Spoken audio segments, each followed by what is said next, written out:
Hello friends, പുതിയൊരു വീഡിയോയിലേക്ക് എല്ലാവർക്കും സ്വാഗതം. നമ്മൾ ആദ്യം പെറ്റ് ഷോപ്പിൽ കയറി കുറച്ച് ഫുഡൊക്കെ വാങ്ങിച്ചു. ഇതൊക്കെ ആർക്കാന്നുള്ളത് വീഡിയോയിലുണ്ട്. നിങ്ങൾ കാണാൻ ആഗ്രഹിക്കുന്ന കുറച്ച് പേരൊക്കെ ഉണ്ട് കേട്ടോ വീഡിയോയിൽ. അപ്പോൾ എല്ലാവരും വീഡിയോ സ്കിപ്പ് ചെയ്യാതെ കാണുക. പിന്നെ നമ്മുടെ അവൽ, ഇത് 2 പാക്കറ്റ് നമ്മുടെ കറുത്ത സുന്ദരിക്ക്. നിങ്ങൾക്കറിയാം, അവിടെ കുറച്ച് നമുക്ക് എല്ലാ ദിവസവും എത്താൻ പറ്റാത്തൊരു സാഹചര്യം ആയതുകൊണ്ട് ഞാൻ അവിടെ ഒരാളെ പറഞ്ഞ് ഏൽപ്പിച്ചിട്ടുണ്ട്. അപ്പോൾ അത് അവൾക്കുള്ളതാണ്. പിന്നെ ഒത്തിരി പേര് ഫുഡിന് വേണ്ടി സഹായിച്ചതുകൊണ്ട് നമുക്ക് കുറേ ബുദ്ധിമുട്ടുകൾ ഒഴിവാക്കി കിട്ടി. വല്ലാത്തൊരു സങ്കടമായിരുന്നു എനിക്ക്. പിന്നെ വീഡിയോയിൽ നമ്മൾ കുറേ മാറ്റങ്ങളൊക്കെ ഇനി വരും ദിവസങ്ങൾ വരുത്തുന്നുണ്ട്. ഞാൻ പോയ സ്ഥലത്തുള്ള പ്രകൃതി രമണീയമായൊരു സ്ഥലം കേട്ടോ. ഇനിയുള്ള യാത്രകളെല്ലാം നിങ്ങളോടൊപ്പം ഇങ്ങനെയുള്ള സ്ഥലങ്ങളൊക്കെ കണ്ടിട്ടാണ്. അപ്പം ഒരു മാറ്റം നമുക്ക് അനിവാര്യമായതുകൊണ്ടാണ്. എന്ന് വെച്ച് നമ്മുടെ ലക്ഷ്യത്തിൽ നിന്ന് ഞാനൊട്ടും പിന്നോട്ടല്ല. നിങ്ങൾ എന്നോടൊപ്പം കൂടെ വേണം. പിന്നെ ഈ കുപ്പി എന്തിനാണെന്ന് നിങ്ങൾ വിചാരിക്കുന്നുണ്ടാവും. നമുക്ക് കാണാം. എൻ്റെ കയ്യിൽ എപ്പോഴും ഒരു കത്രിക ഒക്കെ ഞാൻ കയ്യിൽ വെക്കാറുണ്ട്. അപ്പോൾ ഞാൻ ഈ കത്രികയൊക്കെ എടുത്ത് കുപ്പി കട്ട് ചെയ്ത് ഇതിനകത്ത് കുറച്ച് വെള്ളം അവിടെ ഒഴിച്ച് വെക്കാനാണ്. അവിടെ ഒരു കാലിക്കുപ്പി കിടക്കുന്നുണ്ടായി. അപ്പോൾ ഞാനതെടുത്ത് കട്ട് ചെയ്ത് ഏതെങ്കിലും മിണ്ടാപ്രാണികൾക്ക്, പക്ഷികൾക്കൊക്കെ ഒരു തുള്ളി വെള്ളമെങ്കിലും കിട്ടാനായിട്ട് നമ്മളെ കൊണ്ട് ഉപകാരമായാൽ അത്രയും വലുതല്ലേ എന്ന് കരുതിയിട്ടാണ്. കാരണം വേനൽ കടുത്ത ചൂടിൽ നമ്മളൊക്കെ പോയിക്കൊണ്ടിരിക്കുകയാണ്. അപ്പോൾ ഇതുപോലെ കുപ്പി നമ്മൾ എടുത്ത് വെക്കുമ്പോൾ പ്രത്യേകം ശ്രദ്ധിക്കണം.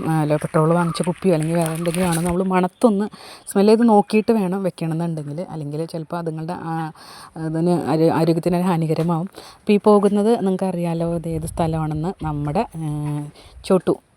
ചോട്ടുവിനെ കണ്ടിട്ട് കുറേ ദിവസമായി. അപ്പോൾ അവന് ഇഷ്ടപ്പെട്ടുള്ള ആഹാരങ്ങളൊക്കെ വാങ്ങിച്ചിട്ടാണ് ഞാൻ അവൻ്റെ അടുത്തേക്ക് പോകുന്നത് കേട്ടോ. അവന് ചെറുതിൽ ഞാൻ ഡോഗ് ഫുഡ് കൊടുക്കുമായിരുന്നു. അപ്പം അതവന് ഭയങ്കര ഇഷ്ടമാണ്. പിന്നെ ഇത് ഗ്രേവിയാണ് അവൻ്റെ ചോറിൽ ചേർത്ത് കൊടുക്കാൻ. ഇത് അവന് ഭയങ്കര കൊതിയാണെന്നാണ് അവൻ്റെ വീട്ടിലെ ചേച്ചി പറഞ്ഞത്. അപ്പോൾ അതൊക്കെ നമ്മൾ കരുതിയിട്ടുണ്ട്. കുറച്ച് ദിവസമായി കുഞ്ഞിൻ്റെ അടുത്ത് പോയിട്ട്. അവിടെ ഉറക്കത്തിലാണെന്ന് തോന്നുന്നത് കേട്ടോ. ഞാൻ വളരെ പതുക്കെയാണ് വന്നത്. എന്നെ കണ്ടെങ്കിലും ആൾക്ക് പെട്ടെന്ന് മനസ്സിലായി. അപ്പം നമുക്ക് കൂട് തുറക്കാൻ പറ്റുന്നില്ല കേട്ടോ. കാരണം ആ ചേച്ചി പറഞ്ഞത് അവിടെ കുട്ടികൾ സ്കൂളിൽ വിട്ട് വരുന്ന സമയമാണ്. അപ്പോൾ ചുട്ടുമോൻ അവരുടെ അടുത്തേക്ക് കയറി ചെല്ലും. അപ്പോൾ അത് കാരണം കൊണ്ട് കൂട് ഇപ്പോൾ തുറക്കണ്ടെന്ന് പറഞ്ഞതുകൊണ്ട് നമുക്ക് ഉള്ളിൽ നിന്ന് കാണാനേ നിർവാഹം ഉണ്ടായിരുന്നുള്ളൂ. അപ്പോൾ അവൻ കൂട് എപ്പോഴും ഞാൻ ചെല്ലുമ്പോൾ കൂട് തുറന്നിടും കേട്ടോ. അങ്ങനെ പുറത്തേക്ക് എൻ്റെ ഒപ്പം കുറേ നേരം സമയം ചിലവഴിക്കാറുണ്ട്. അവന് ഭയങ്കര വിഷമമായി. പിന്നെ കൂടിൻ്റെ ഉള്ളിൽ വെച്ചിട്ടാണ് അവന് ഇഷ്ടമുള്ള ഭക്ഷണം ഞാൻ കൊടുത്തു. പിന്നെ അവൻ്റെ സ്ട്രക്ചർ ഇങ്ങനെയാണ് കേട്ടോ. നല്ല രീതിയിലൊക്കെ അവർ കെയർ ചെയ്യുന്നുണ്ട്. എപ്പോഴും അഴിച്ചിടുന്നൊക്കെ ഉണ്ട്. അവനിങ്ങനെ ഫ്രീ ആയിട്ട് നടക്കാനും ഇഷ്ടം. അവൻ്റെ കാലുകളൊക്കെ അവൻ്റെ അങ്ങനത്തെ ഇതിന് പറ്റിയതാണ്. നീണ്ട മെലിഞ്ഞ കാലുകളും കൈകളൊക്കെയാണ് അവന്. സാധാരണ ഒരു ഡോഗല്ല. കുഞ്ഞിലെ ആരും ഉപേക്ഷിച്ചിട്ട് നമ്മൾ അവന് നല്ല രീതിയിൽ ഇതൊക്കെ കൊടുത്തു. പക്ഷേ ഒരുപാട് ആക്സിഡൻ്റൊക്കെ പറ്റിയെങ്കിലും അവന് ഏറ്റവും അവസാനം നല്ലൊരു ഇതിലേക്കൊക്കെ എത്തിച്ചേർന്നു. 2 നേരം അവനെ അഴിച്ചിടുന്നുണ്ട്. എങ്കിലും അവന് വല്ലാത്തൊരു വിഷമമാണ്. എപ്പോഴും ഇങ്ങനെ ഫ്രീ ആയിട്ട് നടക്കാനാണ് അവൻ ആഗ്രഹിക്കുന്നത്. പിന്നെ അവൻ്റെ കഴുത്തിലൊരു ബെൽറ്റൊക്കെ ഇട്ടിട്ടുണ്ടെങ്കിൽ അതൊക്കെ ആൾ കുടഞ്ഞ് ഇങ്ങനെ ഓടാണ്. എപ്പോഴും ചാടാനൊക്കെയാണ് അവന് താല്പര്യം. അവൻ്റെ ഘടന അങ്ങനത്തെയാണ് കേട്ടോ. പിന്നെ ചോട്ടുമോനെ ആ വീട്ടുകാരിട്ടിരിക്കുന്ന പേരാണ് കേട്ടോ ബൂട്ടോന്ന്. അവിടുത്തെ കൊച്ചുമക്കൾ എഴുതി വെച്ചതാണ്. ഒരു ബൂട്ടോ എന്നാണ് വിളിക്കുന്നത്. പിന്നെ ചോട്ട് എന്താണെന്ന് അറിയില്ല, അവനെ കൂട്ടിയിൽ നിന്ന് ഇറക്കാത്തതിൻ്റെ പരിഭവമോ ആഹാരം വയറുന്നവരെ കഴിച്ചതിൻ്റെ ക്ഷീണമോ എന്തുകൊണ്ടോ ചോട്ടു ഇങ്ങനെ ഒരു മയക്കത്തിലേക്ക് ഉറങ്ങാൻ വേണ്ടിയിട്ട് പോയി. പിന്നീട് ഒരിക്കൽ വന്ന് അവനോടൊപ്പം കുറേ സമയം ചിലവഴിക്കാം എന്ന് ആശിച്ചിട്ട് ഞാൻ പിന്നെ അവിടെ നിന്ന് മടങ്ങി. പിന്നെ നമ്മുടെ അപ്പുമോൻ്റെ അടുത്തേക്ക് ഒന്നുകൂടി പോയി നോക്കി. അവിടെ എങ്ങും അവനെ കാണാനില്ലായിരുന്നു. മടങ്ങും വഴിയാണ് നമ്മുടെ ഡോറക്കുഞ്ഞിനെ ഞാൻ അവളുടെ വീട്ടിൽ നിന്ന് വിളിച്ചുകൊണ്ട് വന്നതാണ് കേട്ടോ.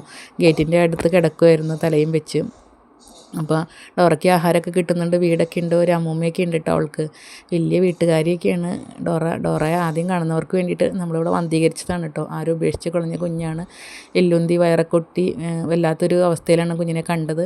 എന്നും ഞാൻ അവൾക്ക് വേണ്ടി ആഹാരം കൊടുത്ത് അവളെ ശരീരമൊക്കെ നന്നാക്കി വന്ധീകരിച്ചു. ഇപ്പം എല്ലാ ദിവസവും ആഹാരം എത്തിക്കുമായിരുന്നു. ഇപ്പോൾ അവൾക്കവിടെ ഒരു വീടുണ്ട്. അപ്പോൾ അതുകൊണ്ട് ഇപ്പം ഞാൻ 2 ദിവസമൊക്കെ കൂടുമ്പോഴാണ് അവളുടെ അടുത്ത് വരുന്നത്. പിന്നെ അതിലെ നമ്മൾ പോയപ്പോൾ കണ്ടതുണ്ട് ഒരു ജലാശയം. അവിടെ കുറച്ച് കൊക്കുകളും കിളികളും പക്ഷികളൊക്കെ വന്ന് വെള്ളം കുടിക്കുന്നതുകൊണ്ട് ഞാൻ നോക്കിയിരുന്നു. എന്നെ കണ്ടപ്പോൾ അവരെല്ലാം ഓടിപ്പോയി. നമ്മുടെ വീടിൻ്റെ പരിസരത്തൊക്കെ ഇതുപോലെ ഉണ്ടെങ്കിൽ ഒരു ബക്കറ്റിൽ കുറച്ച് വെള്ളമൊക്കെ വെച്ച് കൊടുക്കാം കേട്ടോ. പിന്നെ അതിന് ശേഷം ഞാൻ ഹോട്ടലിൽ കയറി. നമ്മുടെ എലിസബത്ത് രാജകുമാരി മുട്ടയില്ലാതെ അവളെന്നെ അങ്ങോട്ട് കയറ്റത്തില്ല. ഒരു പൊതിയിൽ മുട്ട പുഴുങ്ങിയതും മീൻചാറൊക്കെ ഒഴിച്ച് പൊടിച്ച് ചേർത്തിട്ടാണ് അവൾക്ക് കൊടുക്കുന്നത്. പിന്നെ വേറൊരു പൊതിയും. കുഞ്ഞിന് നല്ലൊരു കരങ്ങളിലേക്ക് എത്തുന്നത് വരെ നമ്മളിവിടെ തന്നെ നിർത്താമെന്ന് വിചാരിക്കുന്നു. വീടുകളിൽ തന്നെ ഇതുപോലുള്ള കുഞ്ഞുങ്ങൾ സുരക്ഷിതരല്ല. കാരണം എല്ലാവരും നമ്മൾ കരുതും ഒരു വീട് കിട്ടിയാൽ ഒരു നേരത്തെ ഭക്ഷണവും അതുപോലെ ഏറും തല്ലും കിട്ടാതെ അവരവിടെ ജീവിക്കുന്നതാണ്. പക്ഷേ പല സ്ഥലത്തും നേരെ വിപരീതമാണ് കാര്യങ്ങൾ. പലരും വളരെ ക്രൂരമായാണ് മിണ്ടാപ്രാണികളെ കൊണ്ടുപോയി കൂട്ടിലിട്ട് നരകിപ്പിച്ച് വെള്ളവും ഭക്ഷണമൊക്കെ കൊടുക്കാതെ നഖമൊക്കെ വളർത്തി നരകിപ്പിക്കുന്ന ഒരു ഇത് കാണുന്നുണ്ട് നമ്മൾ. അപ്പോൾ അതുകൊണ്ട് നമ്മൾ വളരെ സേഫായിട്ട് കരങ്ങളിലേക്ക് എത്തും വരെ അവളെ സംരക്ഷിക്കണം. പിന്നെ നമ്മുടെ കറുത്ത സുന്ദരി നന്നായി മരുന്ന് കൊടുത്തപ്പോൾ നല്ല വ്യത്യാസമുണ്ട് കേട്ടോ. ആശങ്കയോടും ഭീതിയോടും കൂടിയാണ് നമ്മൾ ഒരു നേരത്തെ അന്ന അവർക്കൊക്കെ എത്തിക്കുന്നത്. വല്ലാത്തൊരു സമൂഹമാണ് നമുക്കുള്ളത്. ഭക്ഷണം കൊടുക്കുന്നത് ഒരു കുറ്റമായിട്ട് കാണുന്നു. ഒരു ദയയില്ലാത്തൊരു സമൂഹമാണ് നമുക്കുള്ളത്. എന്താണെന്ന് അറിയില്ല. ഭക്ഷണം കൊടുക്കുന്നവർ ഒരു തെറ്റായിട്ടും അതുപോലെ അത് നാളെ അവർക്കിങ്ങനെ ഉണ്ടാവും എന്നൊരു മുൻവിധിയോടുകൂടി കാര്യങ്ങൾ കണ്ട് അടിച്ചേൽപ്പിക്കുന്ന രീതിയിലുള്ള ഒരു പ്രവൃത്തികളും സംഭാഷണങ്ങളുമാണ് ജനങ്ങളുടെ ഭാഗത്തുനിന്ന് പല സ്ഥലത്തും നമുക്ക് നേരിടേണ്ടി വരുന്നത്. എങ്കിലും നമ്മളതെല്ലാം അവഗണിച്ച് ഇങ്ങനെയുള്ള കാര്യങ്ങൾ ചെയ്യുമ്പോൾ നിങ്ങൾ എനിക്ക് സപ്പോർട്ടായിട്ട് എൻ്റെ വീഡിയോ കാണണം. അതുമാത്രമാണ് എനിക്കൊരു ഇതുള്ളത്. നമുക്ക് വീഡിയോയിൽ നിന്ന് വരുമാനമോ കാര്യങ്ങളൊന്നുമില്ല. പലരുടെയും കാരണം നമുക്ക് യൂട്യൂബിൽ നിന്നൊക്കെ വരുമാനം അതൊന്നുമില്ല കേട്ടോ. ഞാൻ ചെയ്യുന്ന പ്രവൃത്തികൾ നിങ്ങളുടെ മുമ്പിലേക്ക് എത്തിക്കുന്നു കുറേയൊക്കെ.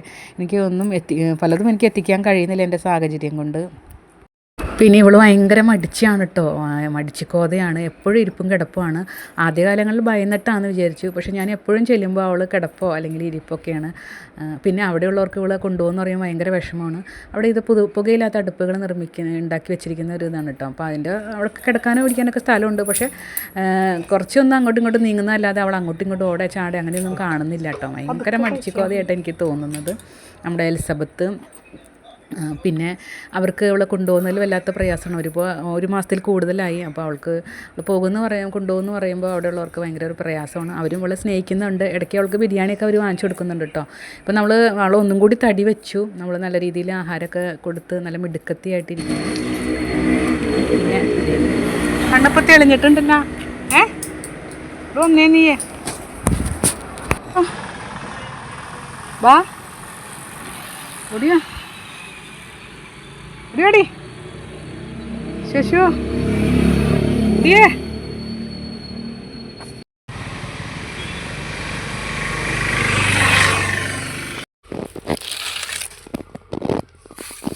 പാത്രത്തിലൊക്കെ വെള്ളം വെക്കുമ്പോൾ എനിക്ക് പേടിയാണ്. കാരണം യാത്രക്കാരെ എടുത്തുകൊണ്ട് പോകും. പിന്നെ ഞാൻ പല സ്ഥലത്ത് ഇപ്പം പ്ലാസ്റ്റിക് കവറും വെക്കുന്നുണ്ട്. അപ്പം നമ്മൾ വീടിന് പുറത്ത് നിങ്ങളൊക്കെ വീടിന് പുറത്ത് പോകുമ്പോൾ അവിടെ പരിസരത്ത് വല്ല കവറുണ്ടെങ്കിൽ ഇതുപോലെ ഒരു കല്ല് കയറ്റി വെച്ചിട്ട് കവറിൻ്റെ ഉള്ളിൽ ഒരു കല്ലിട്ട് സൈഡിൽ എന്തെങ്കിലും ഒരു ചെറിയൊരു സപ്പോർട്ട് കൊടുത്തിട്ട് കുറച്ച് വെള്ളം ഒഴിച്ചു കൊടുക്കണം. പിന്നെ നമ്മുടെ 2 കുട്ടന്മാർ അവിടെ കാത്തിരിക്കുന്നുണ്ടായിരുന്നു. പക്ഷെ അവർക്ക് എന്തോ മറ്റേ ഡാഷ് കുഞ്ഞിന് വല്ലാത്തൊരു ക്ഷീണം കാണുന്നുണ്ട്. അവരുടെ തീറ്റ എന്താണ് അവർ കഴിക്കണില്ല? എന്തോ പറ്റിയല്ലോ.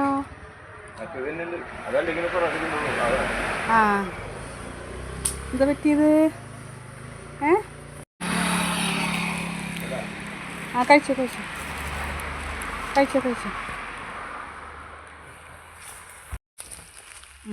അതൊക്കെ കഴിച്ചേട്ടാ.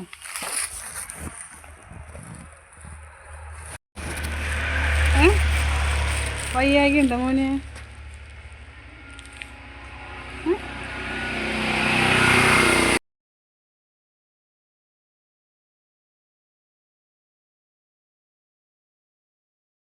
എന്താണെന്ന് അറിയില്ല, കുഞ്ഞൻ ഭക്ഷണം കഴിക്കുന്നില്ല. ഡാഷ് കുഞ്ഞ് വല്ലാത്ത ക്ഷീണം കാണിക്കുന്നുണ്ട്. അതെനിക്ക് തോന്നുന്നത് ഞാനവിടെ ഭക്ഷണം ഏൽപ്പിച്ചിരുന്നു ഡോഗ് ഫുഡ്. അപ്പോൾ അത് കൂടുതൽ അളവിൽ അയാൾ കൊടുത്തത് കൊണ്ടാണെന്ന് അറിയില്ല. അവർക്ക് കൃത്യമായിട്ട് അറിയില്ല. എനിക്ക് തോന്നുന്നു അതുകൊണ്ടാണ് എന്നൊരു അവൾ കഴിക്കുന്നില്ല കുഞ്ഞൻ.